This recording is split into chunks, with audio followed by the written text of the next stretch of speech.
めっちゃ可愛いな。キラッキラやん。ええやん、ええやん。毎度 FT です。ということで、また横長の画面で動画を撮っております。ということは、レビュー&プレゼント第2弾。ということで、今回は、激安海外通販でおなじみのバングッド様から商品提供をいただきましたので、これをちょっとレビュー&プレゼントをしていこうかなと思います。バングッドさんっていうのは、中国の割と何でも売ってる通販サイトっていうのは知ってる方も多いとは思いますけれども、僕自身バングッドは個人的に 3D プリンターとは全然関係ないんですが、何回か使ったことがあって、正直最初は届くんかなとか、商品の品質大丈夫かなとか、いろいろ心配してることはあったんですけど、届いてみたら全然問題ないみたいなことがほとんどなので、普通に通販として使えるような、そんなサイトなんですよね。それどころか、普通にサイトを見るだけでも、なんか日本では普通に売ってないような、めちゃくちゃワクワクするようなものを、すごい品揃えで売ってたりするので、単純に見てるだけでも楽しいサイトやなって思ってたりします。その中で 3D プリンターはもちろん 3D プリンターのパーツなんかも売ってたりして品揃えがめちゃくちゃ多いんですよね。なので今回は商品提供を受けさせていただきました。ということで、ほな行きましょうか。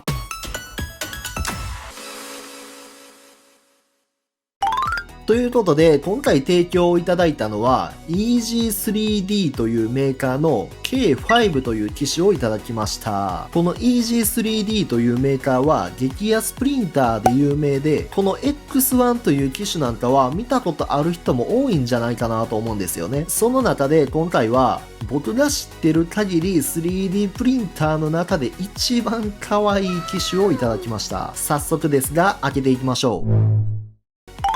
ということで、これが K5 なんですけれども、外観がまるで宇宙服というか、なんというか、すげえ愛嬌のある形してますよね。ちなみに今回は予算の都合もあってこの機種になったんですけど、限られた予算の中でも僕はこの機種を一目置いてたりしたので、今回はこの機種を選ばせてもらいました。それでこの機種の説明をしていくんですが、基本スペックはこんな感じなんですが、正直スペックを気にする人はこの機種を選ばないような気もします。めちゃくちゃ安くで 3D プリンターが欲しくて、デザインが可愛いのがいいっていう人にはもってこいかもしれません。付属品はこんな感じで、電源ケーブル、USB ケーブル、工具、SD カード、フィラメント、スプールホルダー、ヘラみたいな感じで、印刷するのに必要なものは一通りついています。説明書には日本語も書いてあるので、とりあえずは安心ですね。それで裏面のお尻のところに色々ボタンがあるんですけれども、これが電源ケーブルを挿すところで、この手のプリンターは電源ケーブルをつけるとすぐに電源が入ります。で、ホームボタン、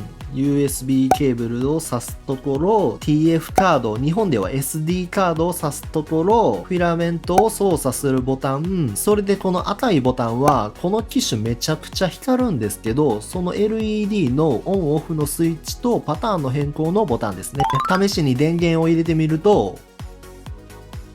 こんな感じでめちゃくちゃ光るんですよね。パターンちょっと変えてみますね。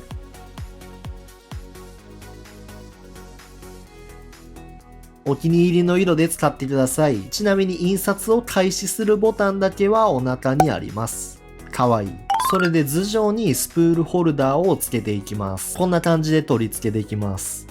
ちなみに 1kg のスプールホルダーもつけれます。なんか重そうですけどね。それでフィラメントの取り付けは後ろのボタンをフィードにしてフィラメントを送り込んでいきます。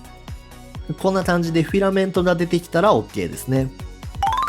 それで本来なら、ここからレベリング、調整が必要なんですけれども、この機種なんと説明書に、最初に使うときはプラットフォームを平らにする必要はありません。工場出荷前にプラットフォームを調整しましたので、と自信満々に書いてあるので、ならばその通り調整せずに、そのままテストプリントしてやろうと思います。ちなみに調整がずれてた時のやり方も説明書に書いてるので、その点は安心ですね。印刷をするときは、SD カードに印刷したいファイルだけを入れて、お腹の再生ボタンを押します。それでノズルが温まると、自動的に印刷を開始してくれます。それで印刷終わるまで待って、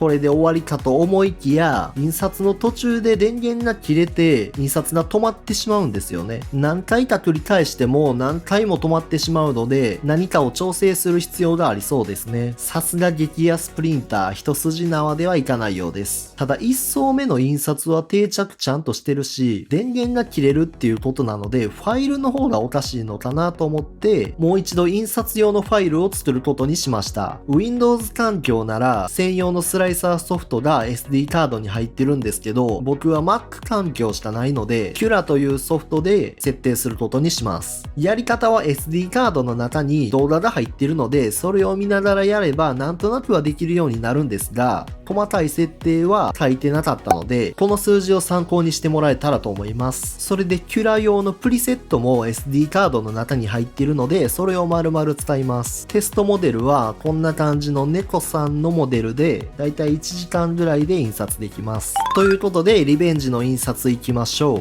タイムラプスも撮っておきました。まあちゃんと印刷できてるんですけど、そんなことよりギラギラに光ってるのが気になりますね。あんまり光るプリンターってなかなかないので、面白いなと思います。とはいえ、レベリングプラットフォームを調整してないのにもかかわらず、普通に印刷できているのは、初心者には手間が省けていいんじゃないかなと思います。出来上がってきたんですが、まさかの裏側で印刷しちゃったみたいですけど、まあいいでしょう。できました。本来、激安の 3D プリンターってそもそも印刷できるのかどうかみたいなそういう話になるんですけど、そんな問題そっちのけで普通に印刷はできました。この土台の部分は取れなかったんですが、設定で修正できますし、とりあえず 3D プリンターを楽しみたい方には十分でしょう。ということで、またざっくりこの機種のレビューからテストプリントまで終わったんですが、使ってみた感想としては、デザインとか外観はいいと思ってるんですが、やっぱり性能とか大丈夫なんかなっていうのはめちゃくちゃ思うところではあったんですよね。でも、めちゃくちゃ売れてるであろう X1 と同じメーカーだけあって、なんなら同